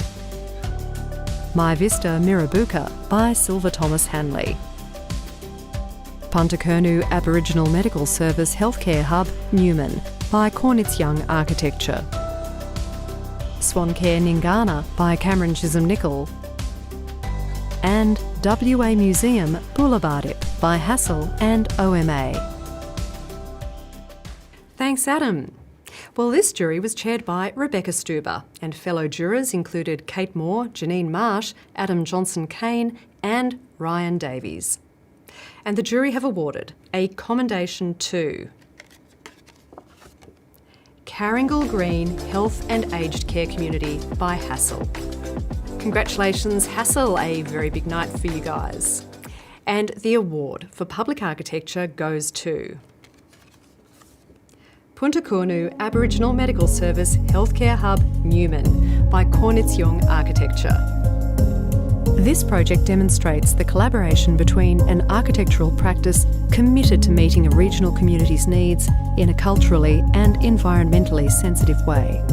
Use of the locally sourced, richly hued rammed earth successfully creates a strong sense of place and supports sustainability objectives. And the jury commends the successful integration of artwork within the facade of the building and the way the architects met the technical challenges of building in the remote and harsh context of northwestern Australia. Congratulations, Cornitz Young Architecture. And the highest honour in this category, the Geoffrey Howlett Award for Public Architecture, goes to WA Museum Poole by Hassel and OMA. Poole Museum establishes a new focal point for the Perth Cultural Centre. Arguably one of the most important strategies is the city room at the main entrance. This generous public amenity is shaded and protected by the suspended upper volumes of the new museum, and the design provides surprising views and connections to surrounding areas beyond the constructed boundaries of the project site. Complex coordination of multiple disciplines and numerous major stakeholder objectives have been confidently handled by the design team, including a detailed sustainability strategy, exhibition spaces to international standard, and adaptive reuse of heritage buildings. Congratulations, Hassel and OMA. And I'm delighted to once again be joined by the members of the team, Peter Dean from Hassel in Perth at the museum and Paul Jones from OMA, who is in Brisbane tonight. Congratulations once again. Thank you very much. Excellent. Now, Paul, I'll begin with you this time. The jury mentioned in their citation the idea of public engagement as really being at the heart of the way you've approached this project. Can you talk us through some of the strategies that you used to achieve that idea of really connecting with the public?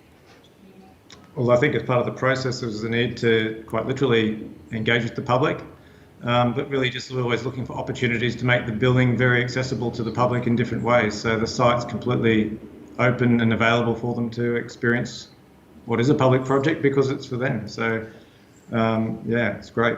Fantastic. Excellent. And Peter, I guess going to the idea of the legacy of this project for the people, not only of Perth, but more broadly of Western Australia and, you know, potentially nationally as well. What kind of impact do you think that this is going to have on the public domain in Perth?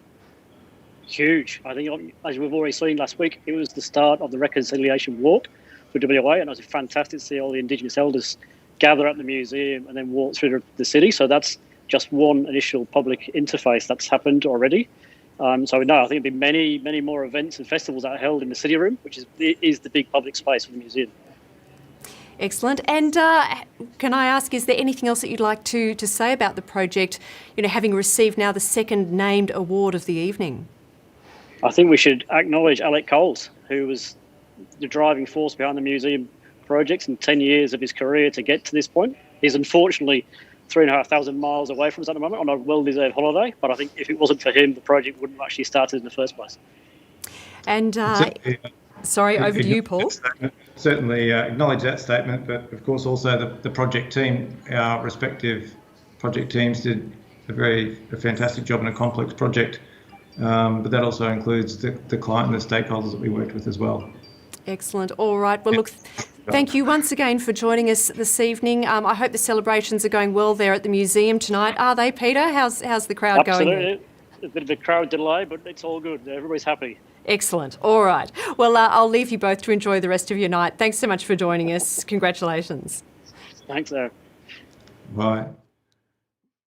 3, 2, 1, go. Hi, we're Philip Stacey from Architecture, and you're watching the Western Australian Architecture Awards.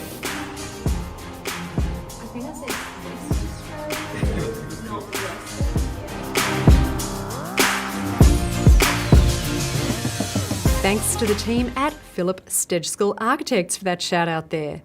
And now to the WA Lighting Award, sponsored by Mondelluce. And it's my pleasure to hand over to Jerry DeWind. Thank you, Viv, and hello everyone. Mondelluce is proud to be your lighting partner once again, supporting the awards and the profession. On behalf of Mondalucci, I would like to wish all entrants the very best, and now let's take a look at the nominees.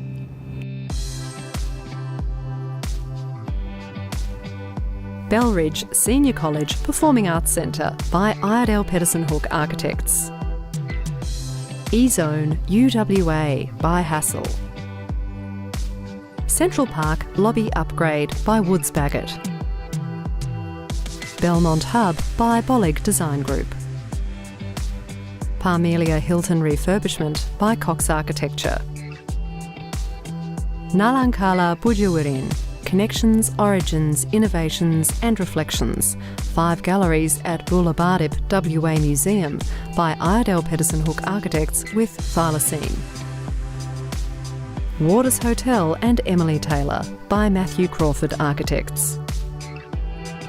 And WA Museum Bullabardip by Hassel and OMA. Thanks Jerry and Mondalucci for your long-standing support of this award. Well, the jury included Yang Yang Lee as chair with Jess Beaver, Callie Passmore and Alex Corner. And they have awarded commendations to Belridge Performing Arts Centre by Iredale Pedersen Hook Architects and Central Park Lobby Upgrade by Woods Bagot. Congratulations to the project teams. And the winner of the 2021 WA Lighting Award is Waters Hotel and Emily Taylor, once again, by Matthew Crawford Architects. Waters Hotel and Emily Taylor are highly successful in combining historical ambience and astute creativity. The hotel lighting environment expresses the historical associations of the space, with careful consideration for servicing and copper details, while Emily Taylor's use of red neon wayfinding, in combination with the innovative boron field of lights, evoke a unique warm glow, providing a sensory-heavy and intimate experience. Congratulations, Matthew Crawford Architects. And Matthew and Jake, join me once more for the second cross of the night. Congratulations. Great, thank you. Woo, thank you. Yeah. Now, I don't believe we had supplied in any of the imagery this reference to the boron field of lights, did we? Oh, that's over the main dining space of the restaurant in the Emily Taylor, and they're those long tubes that you see there. Because it was a lofty sort of warehouse space reimagined, typical Fremantle, we knew that we wanted to have a signature lighting display, but also create a ceiling over that to make it a more intimate dining. But also, because I'm so pale, I'm well aware that orange glow makes you look a lot better on those key nights when you're out at a restaurant trying to impress. And so Jake was instrumental in all of that. He got those boron tubes from China, and we had during COVID. Yeah. Yep. No, it was challenging to, we were lucky that we had a very trusting client who was willing to go with us on this journey to try a new light that would be suspended over the entire dining space, and to trust that it would still look good, even though we're just explaining something. So we tested it in our office over a weekend to make sure it didn't melt, more like 3 weeks, or go on fire or do anything that it shouldn't do. But yeah, no, it was. And I just add that was key to the restaurant, but in the waters themselves, because of the heritage process and aspect, we wanted to really work with the idea that it wouldn't be top lit, which is unnatural, and in 1851 again you would have been relying on candles, and so we've used a lot of wall sconces there, and providing a different sort of warm glow that just has a different approach within non-direct. Yeah, it's all diffused. The lighting bouncing off everything. Yeah, and again, we should shout out to Alti that supplied some of the lights, and also Claire at Emotion Lighting as well. They helped us a lot. Oh, well, fantastic. Great to hear that there was so much work done on the proof of concept in the studio. Always good to hear. And a great result all round.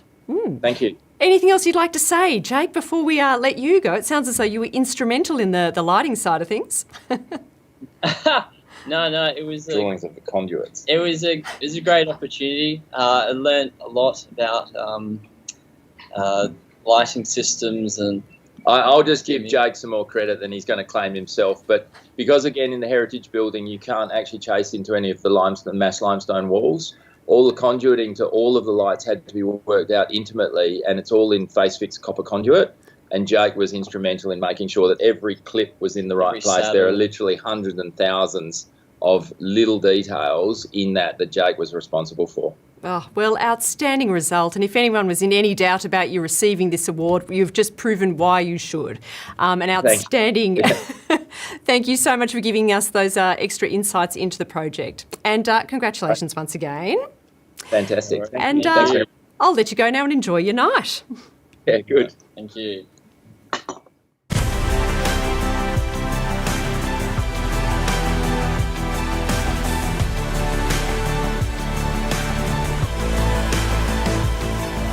And now to the COLORBOND Award for Steel Architecture, supported by the Institute's principal partner, BlueScope.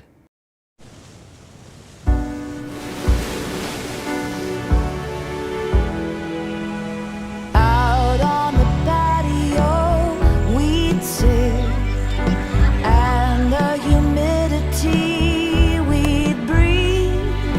We'd watch the lightning crack over cane fields, laugh and think, this is Australia. This is Australia. This is Australia. COLORBOND, made by Australia. And to say a few words and introduce the shortlisted projects, I'd like to hand over to Ian Tho. Thanks, Viv. Hi, everyone. It is great to be with you once again, celebrating architectural excellence in Western Australia. On behalf of BlueScope, I would like to thank you for specifying our products like COLORBOND steel and TrueCore steel in your projects. We love to see the innovative ways our products are used to address design challenges, supporting our communities and enhancing the built environment. Our is a partnership, and we are proud to be the Institute principal corporate partner, an honor we have enjoyed for 36 years. Over the past year, we have all reason to overcome the challenges by learning, adapting, and finding new ways of working. The high standard of your latest project to celebrate Australian steel is evident. BlueScope takes great pride in supporting and assisting you with projects like this. We would also like to take this opportunity to mention our latest innovation, an online color selection resources that we have developed last year, specifically to support architects. With our new COLORBOND Steel Studio, you can choose from a range of over 200 proprietary COLORBOND colors and finishes, all with the durability you have come to trust.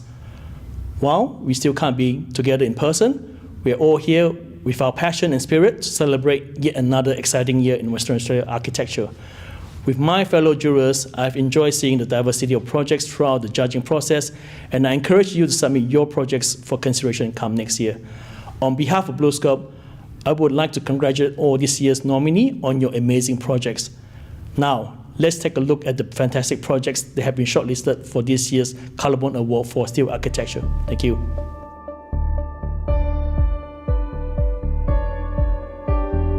Deppage Close by Clopper & Davis Architects.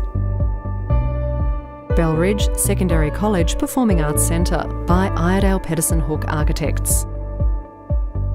Eton Community College New Science Building by Site Architecture Studio. Epic Empowering People in Communities by Iredale Pedersen Hook Architects. And WA Museum Boulabardip by Hassel and OMA.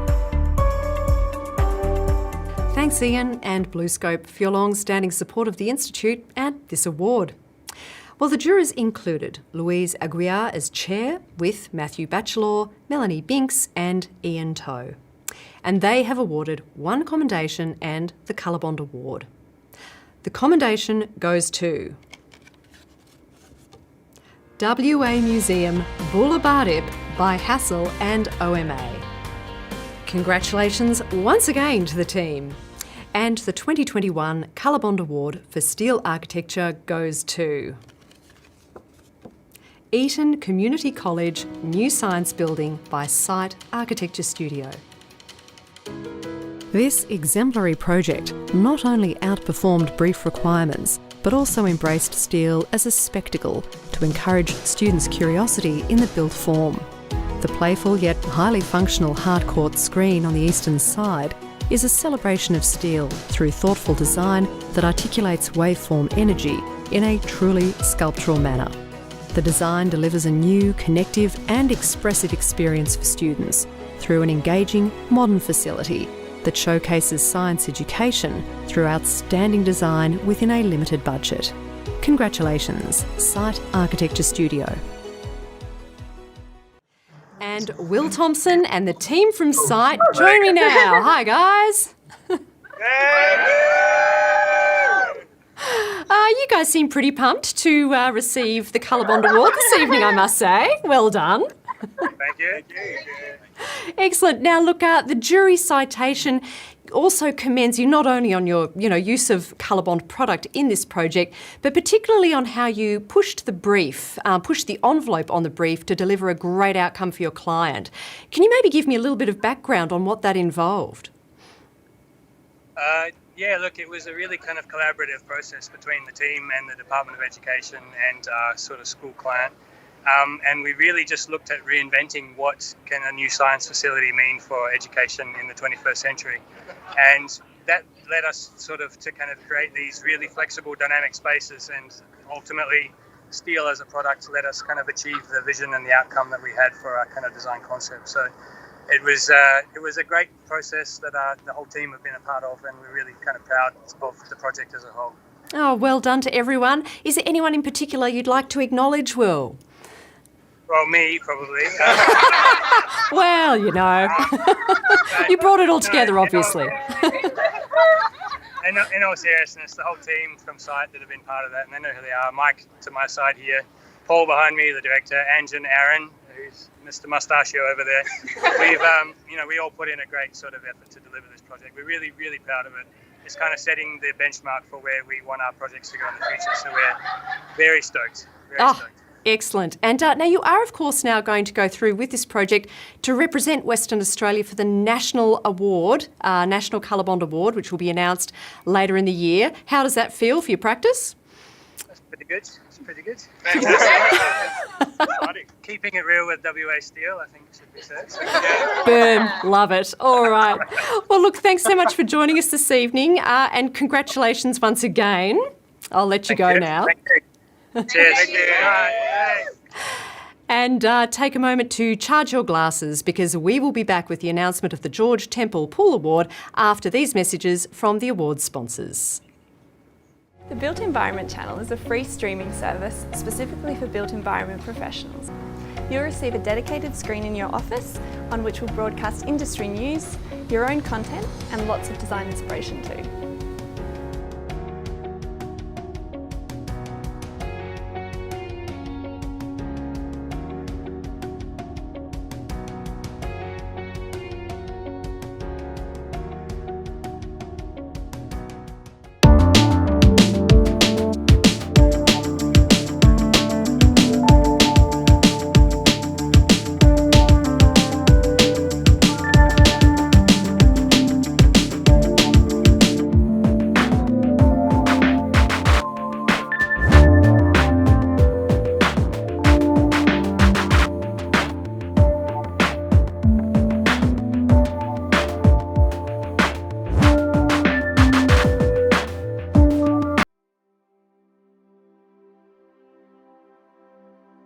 The shape is called a catenary shape, and it's the same shape as holding a string. So if you were to hold a string, it will form an arc, and the arc is called a catenary. If you flip it up the other way, so it goes upwards, the pressure that pushes out equalises with the pressure that pushes down. So gravity is balanced in perfect harmony.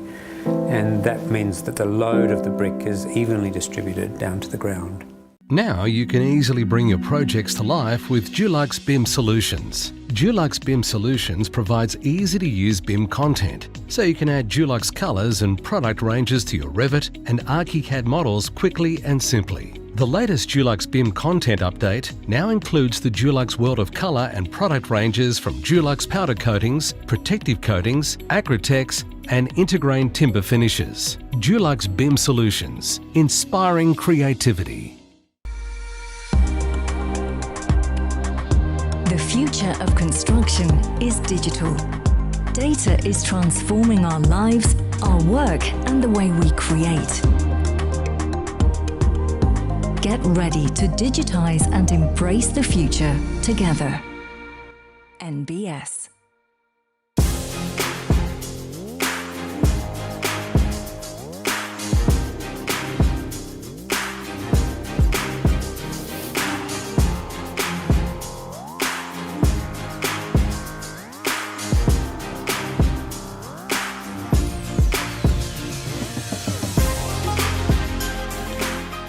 Great view. Thanks, Matthews and Scavalli Architects, for that message.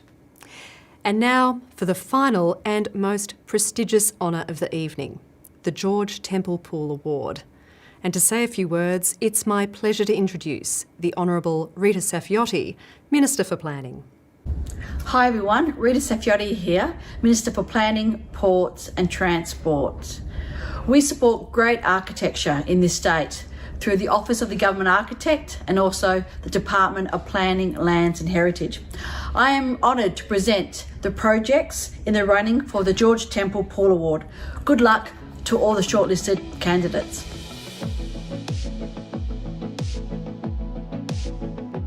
Hayman Theatre Upgrade by With Architecture Studio. Farmers Home Hotel, Northam by Space Agency Architects. E-Zone UWA by Hassel. Glide Street by MJA Studio.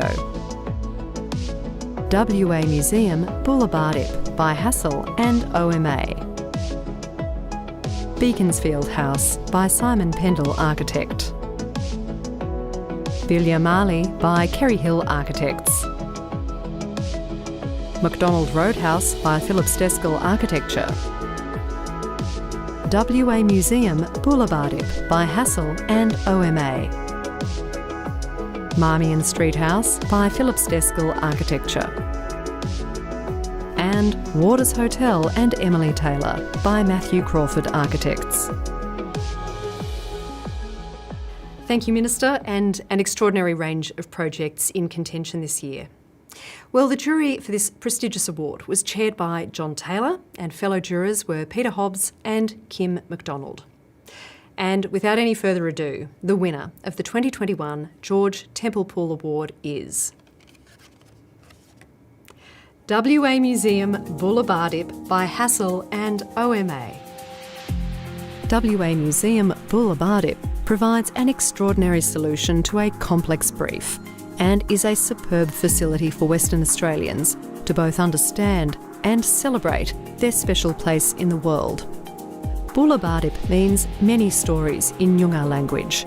It acknowledges that the museum sits on Wadjuk Nyungar land and honours the cultural heritage of Australia's First Peoples. The museum also reflects a care for the shared cultural heritage of all Western Australians, where the existing heritage buildings and architecture have become exhibits themselves. The jury celebrates the outcome and predicts that this project will soon be recognised as a design of national and international significance. Congratulations, Hassel and OMA. And I'm delighted to be joined now by David Gianotten from OMA, who is in the Netherlands, Goedemorgen, and Mark Loughnan from Hassel, who is in Melbourne. Thank you so much for joining us. Thank you. Hello. Well, firstly, may I ask, I'll start with you, David. This project very much puts Perth and Western Australia's culture on the world stage. Would you like to share some of your thoughts about the significance of this project, not only for the people of Perth, but potentially, its global impact? Yeah, it was of course great to work in Western Australia, a land that I didn't know so well, but the ambitions of the project were super high from the beginning. And then to collaborate with Hassel and with Alec Halls on making this project, we could really look beyond the scale of Western Australia and Australia itself and look at examples all around the world and try to position this project in its context very precisely, and at the same time try to really give it a position in international museum architecture. And I think we succeeded well in that, especially integrating existing buildings of such importance for Perth. And Mark, I have read that you've said in the past that great buildings start with a great conversation. Can you give us an insight into some of the conversations that led to this extraordinary project? Well, there were many great conversations over a long period of time. There's an incredible history there, of course, in Western Australia, which is a kind of a starting point, and the natural history. There's great ambition, there's great diversity in culture. Where do you stop? I just hope that the project, or we hope that the project is going to be a great place for, the stories past, present and future for WA and of course for Perth. And on that note, what do you hope the legacy of this project will be for Western Australia? Well, I think it's really important actually to acknowledge the cross-party political support for a project like this. An investment in art and culture in Western Australia, and actually, within Australia and around the world at this time, particularly.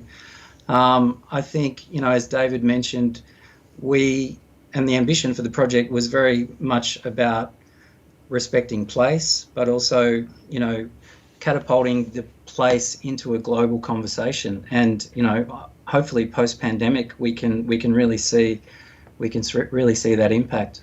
Mm. And David, do you have a message for the people of Western Australia tonight on, I guess, the acknowledgement that this project has received for both the teams, Hassel and OMA? We are, of course, extremely honoured to win this award, and especially also an award that is named after the architect of one of the buildings that we were able to incorporate in the project. But also kind of working in Western Australia was a real joy, and kind of coming from very far away, being able to travel there every 4 to 6 weeks to see this magnificent building come up was an amazing journey, and I hope to be back very soon to see it finished, because you are very lucky that you have seen it finished. I couldn't see it finished yet, and I'm really looking forward to see it like that and see it used by all of you and be it experienced, because that's in the end what we build buildings for, that they're used in a proper way and enjoyed very much by the public. And while I have the two of you on the line together, do you have any final comments or wrap-up words that you'd like to say on this project, or what it was like for your practices to work together? It was a big joy to work together. I'll start with David. It was a joy, was it?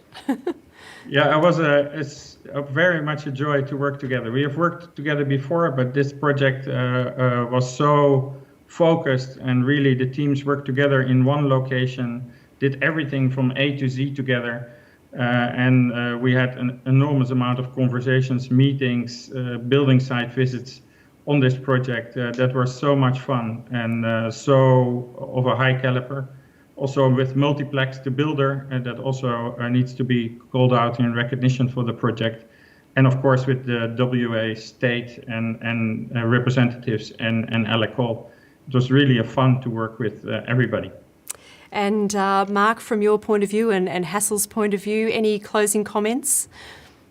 Oh, well, yeah, I just echo David's comments. There's a lot of dedicated, smart, creative and passionate people involved in these projects.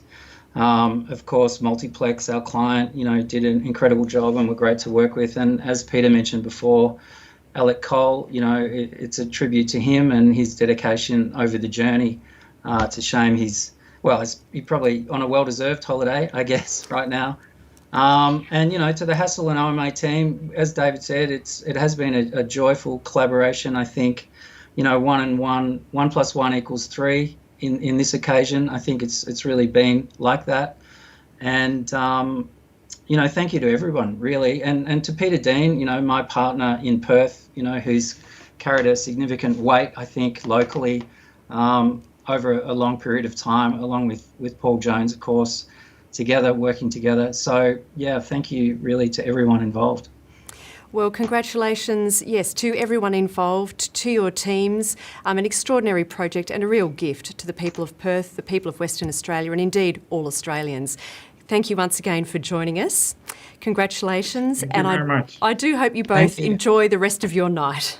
Thank you. Bye. My day. Bye. Your day. I have a drink at least, you see. Thanks so much. Thank you.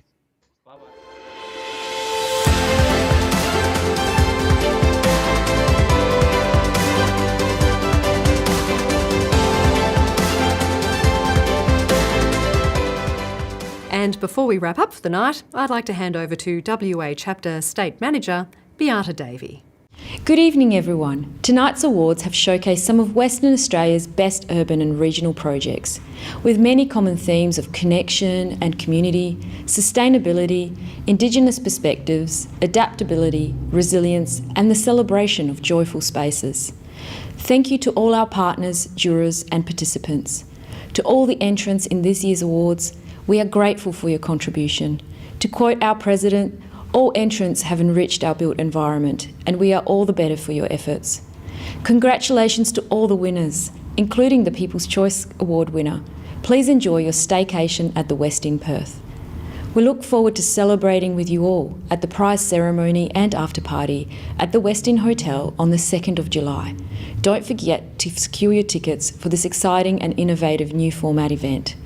Please tag us in your Instagram posts and enjoy the continuation of the digital exhibition, which will conclude on the night of the after party. Good night and see you all in 3 weeks. Thanks, Beata. Well, that brings the announcements to a close. Congratulations once again to all the winning practices this evening and indeed all the entrants. And of course, congratulations to the clients who've commissioned the work that we've seen this evening. I'd like to take this opportunity to once again thank the corporate partners and sponsors for their ongoing support of the Institute and the awards program. It's great to have you in the show, and thank you for all your messages tonight. And just a reminder that we're streaming the Victorian Architecture Awards live next Friday night, and there are more awards to come in the next few weeks. You'll find the details on the Institute's website, and I do hope you can join me. In the meantime, it's been a pleasure to be your host. Thanks again for joining me, and have a great night. The 2021 West Australian Architecture Awards are proudly supported by BlueScope, Dulux, Brickworks, Lysart, Fielders, Bondor, Bosch, Built Environment Channel, NBS, Plant Cover, Architecture Media, as well as Austin, FMC Homeguard, Laminex, Living Edge, Midland Brick, Mondo Luce, and Rondo.